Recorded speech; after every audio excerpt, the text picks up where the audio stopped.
এমন এক দেশে বাস করি যেখানে বিনোদন ছাড়া আর কিছুই উপভোগ করতে পারি না। আর কথা না বললেই হয় না। এই যে এই বোনটি কি বলে একটু দেখে নিন এই ভিডিও। আমি এই অঙ্ক মিলাইতে গিয়ে আমার সব সময় শেষ। আমি আর কোনো অঙ্ক করতে পারি নাই। এই ড্রাইভার এখন নেবে কে? 2025 সালের শর্ট সিলেবাস আমার পরীক্ষা হইতেছে। তো আজকে হচ্ছে দ্বিতীয় পত্র পরীক্ষা, হিসাব বিজ্ঞান। আমি কমার্সের স্টুডেন্ট। তো এইখানে 4 নাম্বার প্রশ্ন ভুল, কোনো অঙ্কই মিলতেছে না। আবার এইখানে 7 নাম্বার প্রশ্নের অঙ্ক কোনো মিলতেছে না। আমি এই অঙ্ক মিলাইতে গিয়ে আমার সব সময় শেষ। আমি আর কোনো অঙ্ক করতে পারি নাই। এই ড্রাইভার এখন নেবে কে? আমি 5টা প্রশ্নের উত্তর তো কমালে দিতে পারতাম, সেইখানে আমি 2টা প্রশ্নের উত্তর মিলাইতে পারতেছি না। আমি এই নিয়ে কিভাবে আমি এবার পরীক্ষায় পাশ করব? এখন কি চান? এইখানে যে প্রশ্ন ভুল হয়েছে এই প্রশ্ন তারা দেখুক এবং আমার নাম্বার আমাকে ফিরিয়ে দেব। আমি বরিশাল বোর্ড থেকে পরীক্ষা দিতেছি। আমার নাম হচ্ছে খাদিজা ইসলাম। আমার কলেজ হচ্ছে বরিশাল সরকারি কলেজ। কি বসে বসে এদের কথা শুনছিলাম আর এই ভিডিওটা কন্টেন্টটা ব্লগটা তৈরি করতেছিলাম আপনাদের উদ্দেশ্যে। অবশ্যই ভিডিওটা টানবেন। শুনলেন তো কথাগুলো এই বোনটির। তিনি কমার্সের একজন স্টুডেন্ট শিক্ষার্থী, বরিশাল বিভাগ থেকে পরীক্ষা দিচ্ছে। সে কেঁদে কেঁদে বলছে ভুল প্রশ্ন দিয়েছে, ভুল উত্তর দিতে দিতে তার সময় চলে গেল। এখন সে পাশ করবে কীভাবে? আরে বিনোদন বিনোদন বিনোদন, আমাদের দেশে বিনোদন ছাড়া আর কিছু চলে না। পথে পথে ড্রেনে ড্রেনে জীবনটা হয়ে গেল এদের কথাবার্তা শুনে। কেন শুনে? এই যে দেখেন, সে বলছে যে তার 2টা প্রশ্নের অ্যান্সার দিতে গিয়ে তার সময় চলে গেল। তারপরে কি প্রশ্ন ভুল, উত্তর মিলছে না। একজন ছাত্র যখন বলে উত্তর মিলছে না, অঙ্কগুলো হচ্ছে না, বাকি অঙ্কগুলো সে করতে পারেনি, সেই জন্য কান্না করছে। একজন স্টুডেন্ট যেগুলো পারে না সেগুলো আগে করে, নাকি যেগুলো সহজ সেগুলো আগে পারে? মানলাম সেই বোনের কাছে সেই অঙ্কটা সহজ মনে হয়েছিল, কাজেই সে দ্রুত সেটা করার চেষ্টা করতেছিল। কিন্তু ক্রমান্বয়ে দেখা গেছে কি সেই বোনটি অঙ্কটি আর করতে পারেনি, অ্যান্সারও করতে পারেনি, সেটার মধ্যে আটকে গিয়েছিল। বাকি যে সময় ছিল তাই সময়গুলো কি করলো?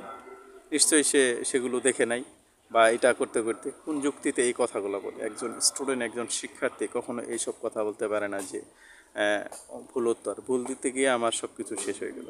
না, এই ধরলাম 2টা ভুল, বাকি যে আরও 100 আনসার বা কিংবা 60-এর মধ্যে 50 নম্বরের পরীক্ষা, সেটা চলে গেলে কোথায়? বা 80 নম্বর, সেটা আপনাকে কমেন্ট করতে হবে না? সেটাকে উত্তর দিতে হবে না প্রশ্নের? সেটা দিয়েছেন কি? সেটা না দেখে অযথা বুটকে দোষারোপ করবেন না। হয়তো যেটা আপনার ভুল হয়েছে সেটা নাই দেখবে, কিন্তু বাকি যে প্রশ্নগুলো ছিল সেগুলোর অ্যান্সার কি আপনি করতে পারছেন সময় থাকতে? আর দোষ দিচ্ছেন তাদেরকে। আসলে এখানে দোষ দেওয়ার কিছু নেই। আপনি হয়তোবা মনোযোগ সহকারে প্রশ্নগুলো পড়তে পারেন নাই, বুঝতে পারেন নাই, যার জন্য উত্তর দিতে পারেন, যার জন্য আপনার এই অবস্থা হয়েছে, যার জন্য আপনি দোষারোপ করছেন একে অপরকে। আসলে নিজের দোষটা কখনোই আমরা নিতে জানি না। সেটা ছাত্রই হোক আর পাত্রই হোক, গার্জিয়ানই হোক, সকলেই দোষ দেয়, অন্যের উপর বর্তায়। যেমন আমার উপর দোষ ধরলে আমার উপর, আমিও দোষটা বর্তাবো অন্যের উপর, অন্যের ঘাড়ে। এটাই হচ্ছে প্রযুক্তি বর্তমানে নিয়ম। কারণ সময়কে অবমূল্যায়ন করার পর, ফাঁকি দেওয়ার পর আমরা পরিশেষে নিজেই ফাঁকের চিঙ্গাই পড়ে ফান্দে পড়িয়া বগা যেমন কান্দে, এই হচ্ছে অবস্থা আমাদের। সেই ছাত্রীর অবস্থা এরকম হয়েছে। পড়ার সময় হয়তো বা কীরকমভাবে পড়েছে আপনিই ভালো জানেন, আর আল্লাহ তাআলাই জানে। আজ পরীক্ষার হলে গিয়ে আপনি কান্না করতে হয়েছে। আমার ভাই ছোটোবেলায় আমাকে বলতো, যখন পড়াশোনা করতাম না, খেলাধুলা করতাম, তখন বলতো পরীক্ষার হলে গিয়ে কলমের পুটকি কামড়াইবি আর হাত কামড়ায় ছিঁড়া ফেলাইবি, তারপরেও প্রশ্নের উত্তর করতে পারবি না। সেই কথাটা আজকে ভুলে গেল। যদি আমি রুমের ভিতরে না পড়াশোনা করি আর যদি হলে গিয়ে যে লিখতে বসি, তাহলে কি আমার পড়াশোনা কাজে আসবে? কখনোই আসবে না। এই হচ্ছে অবস্থা। আর পরিশেষে এই কথাটাই বলবো, সৎসঙ্গে স্বর্গবাস, অসৎসঙ্গে স্বর্গবানাশ। বর্তমান যুগটাই হচ্ছে এরকম। জানি না সেই বোনটি এখন কী কারণে আনসার করতে পারলো না, সেই ভালো জানে। সে কীরকম স্টুডেন্ট তার বাবা মাই জানবে। সে পড়াশোনা করছে কমার্সের একজন স্টুডেন্ট, বা ব্যবসায়ী বিভাগের, বিজ্ঞান বিভাগের নয়, সে হচ্ছে মানবিকও নয়, সে হচ্ছে কি ব্যবসায়িক বিভাগের একজন স্টুডেন্ট ছিল, ছাত্র ছিল, যার জন্য সে অঙ্কগুলো করতে পারেনি। আজ সে পথে ঢেনে ঢেনে হয়ে এখন কাঁদিতে কাঁদিতে সে বাড়িতে যাচ্ছে। এ হলো হাকিকত। আহা রে, আমার কষ্ট হচ্ছে। তিনি আনসারটা করতে পারেনি। আপনাদের কি কষ্ট হচ্ছে তাই কমেন্টে জানাবেন। ভিডিওটা লং হয়ে গেলে অবশ্যই শেয়ার করবেন। আর এটাই বলার উদ্দেশ্য হচ্ছে ভালো স্টুডেন্ট যারা, ছাত্র যারা, তারা বাড়িতে অবশ্যই মনোযোগ সহকারে পড়ে এবং কি দিন শেষে নিজের উপর যারা দোষ আরোপ করতে পারে তারাই প্রকৃত ভালো। অন্যের উপর যারা দোষ বত্তায় তারা কখনোই ভালো থাকতে পারে না বা ভালো হতে পারে না হয়তো, বা আমার কাছে আপনার কাছে কি তাই মনে হয়?